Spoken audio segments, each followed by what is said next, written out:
আচ্ছা, জয়নিং অতটা সহজ তো পরীক্ষায় আসছে না।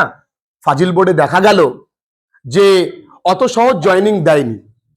3টে সেন্টেন্সের জয়নিং দিয়েছে, 4টে সেন্টেন্সের জয়নিং দিয়েছে।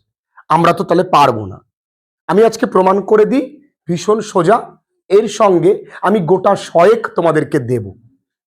পিডিএফ এ অনেকগুলো আছে, কিন্তু তার মধ্যে গোটা 100 খানা পড়লেই হয়ে যাবে। নিশ্চিন্ত, দেখো কত সহজে পারা যায়।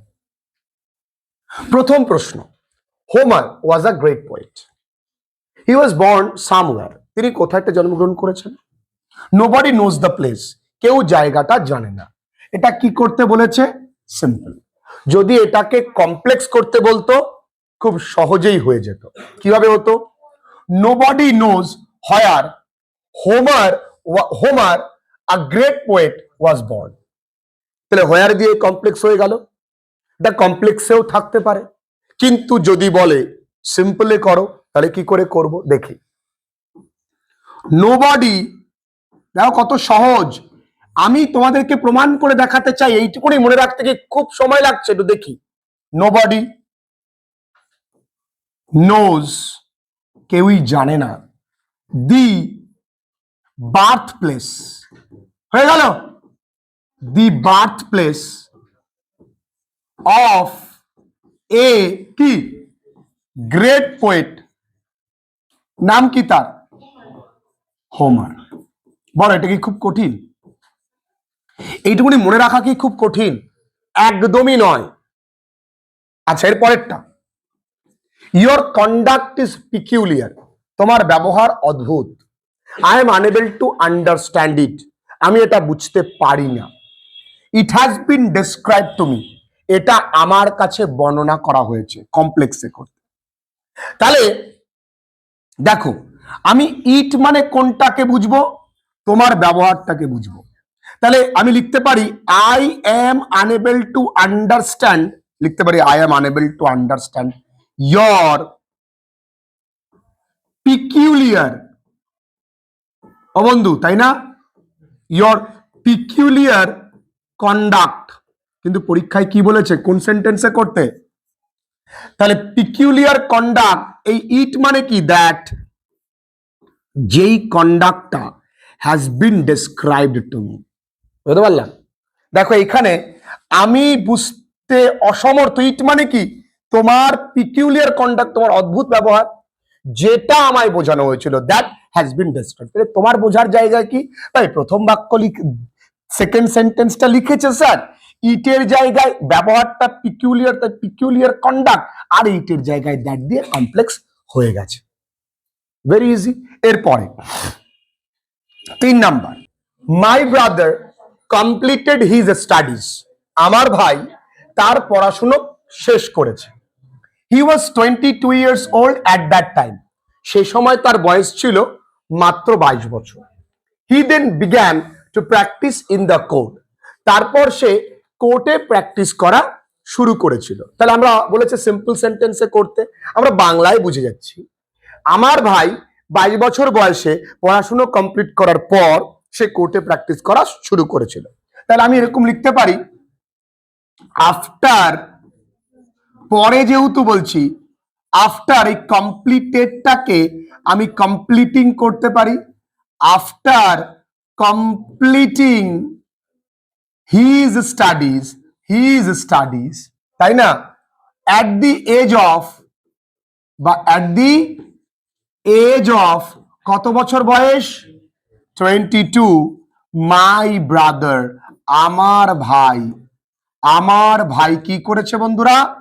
Began to practice in court.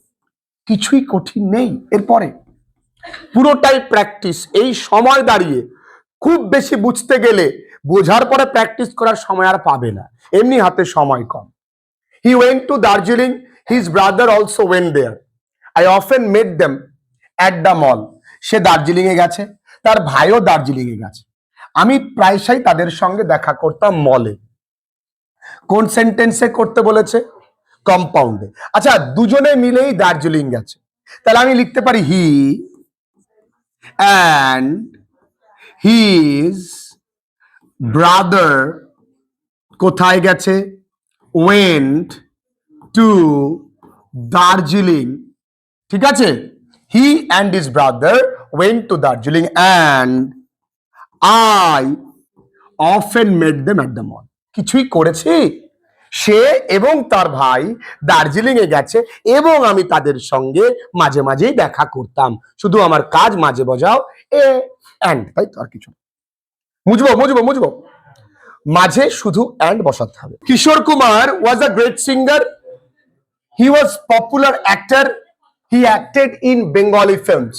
আচ্ছা, তাহলে কিশোর কুমার ছিল একজন মহান সঙ্গীত শিল্পী, তিনি একজন বিখ্যাত অভিনেতাও ছিলেন এবং তিনি বাংলা সিনেমায় কিন্তু কাজ করেছিলেন। আচ্ছা, একটু দেখি ভালো করে, সিম্পল সেন্টেন্সে বলেছে। তাহলে কিশোর কুমারের দুটো পরিচয় মিলি। মনে রাখবে, যখন তিনটে সেন্টেন্সের জয়েনিং করতে হয় তুমি ভুলে যাও তিনটে সেন্টেন্সের কথা, তোমার কিন্তু মূল কাজ প্রথম দুটো বাক্যের জয়েনিং করা, এর পরেরটা অটোমেটিক চলে আসবে। তাহলে প্রথম দুটো বাক্য কি, কিশোর কুমার একজন ভালো মহান সঙ্গীত শিল্পী, তার সঙ্গে পপুলার অ্যাক্টর।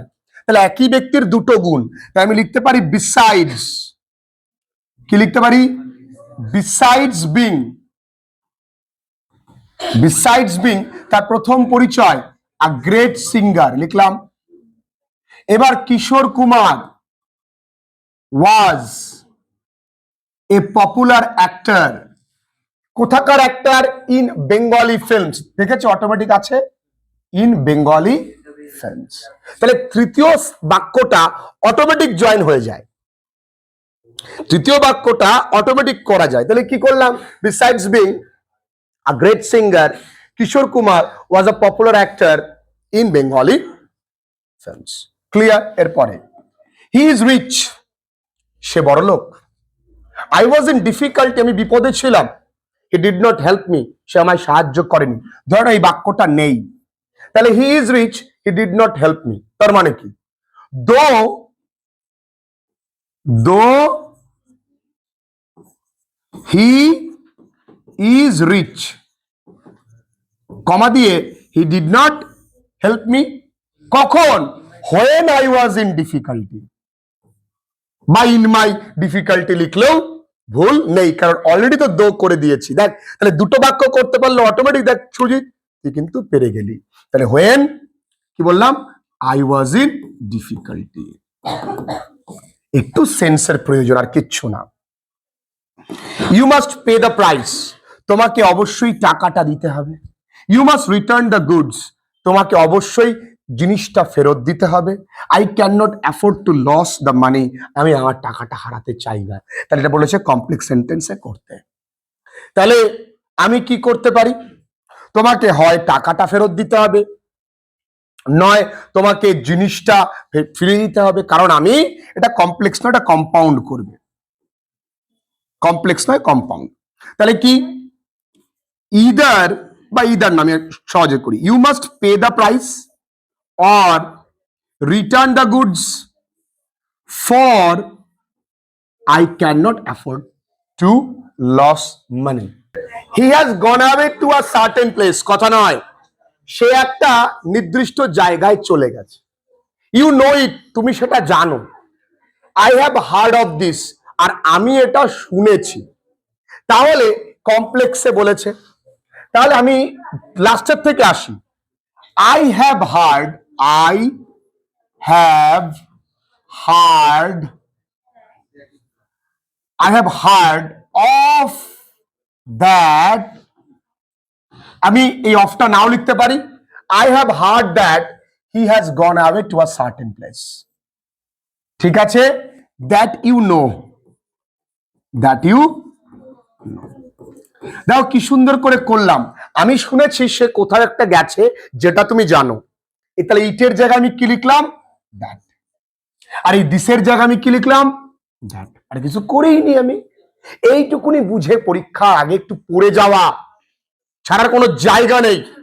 যদি কেউ একটাও করে তাহলেও সে পারবে। আসি, এই বাক্যটা তোমরা যেতে যেতে তোমার প্রিয়জনকে বলে যেতেই পারো। You may go, you may stay, it is all the same to me, তুমি যেতেও পারো, তুমি থাকতেও পারো, এটা আমার কাছে সবটাই সমান। তাহলে কি কমপ্লেক্সে ইউ মে গো, এটাও কমপ্লেক্স না, এটা কম্পাউন্ড হবে।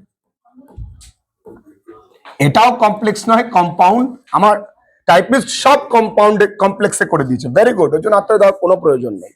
ও নিশ্চয়ই পশ্চিমবঙ্গ মধ্যশিক্ষা পর্ষদের চাকরি করে। You may go or stay, একই রকম for it is all same to me. দেখো তো এইটার আগে ট্যাগ না, শুধু কি ইউ মে গো মাঝে একটা অর, পড়ে আছে কে স্টে। কেন স্যার? দেখো এখানে you may you may you may you may যে কোনো একটা ইউ মে লিখবো। ফর ইট ইজ অল, এই ফর মানে কি জানো? বিকজ। দেখো কি মজাদার, বিকজ হলো কমপ্লেক্স সেন্টেন্সের কারণ, সিম্পল সেন্টেন্সের কারণ ফর, সরি কম্পাউন্ড সেন্টেন্সে ফর, আর সিম্পল সিন্স একই জিনিস। ঠিক আছে, চল এরপরে। I saw a man sitting on a beach, আমি একটা লোককে দেখেছি সমুদ্র সৈকতে শুয়ে বসে থাকতে। সরি, কিভাবে বসে থাকতে আমি জানি না। বাই হিজ সাইড, তার পাশে ওয়াজ আ লার্জ বাস্কেট, একটা ঝুড়ি ছিল। আর dog was guarding the basket, আর একটা কুকুর সেই ঝুড়িটাকে গার্ড করছিল। তোদের সেটা গল্প বলেছিলাম, মনে আছে কিনা জানি না, এটা পড়াতে গিয়ে আমার সেই গল্পটাই মনে পড়ে। শেষ দিন আর তোদেরকে কি বলবো। যাক দেখি, কিছু না, প্রথম বাক্য লিখি, I saw a man sitting on a beach. এই বাই হিজ সাইডের জায়গায় লিখবো বাই হুজ সাইড, যার পাশে ওয়াজ আ লার্জ বাস্কেট। ঠিক আছে, that a dog was guarding, বা এরকম লিখতে পারে, এটা একটু প্যাসিভ ভয়েসে করে দিলে ভালো হয়। দ্যাট ওয়াজ বিং, এটা অনেক কঠিন, কেন বলছি মিলি দেখ, এটা যদি প্যাসিভ না করি, যেটা পাহারা দিচ্ছিল একটি কুকুর, বাই এ ডগ। তুই এমনও করতে পারিস, that a dog was guarding, যেটা একটা কুকুর পাহারা দিচ্ছিল। ক্লিয়ার?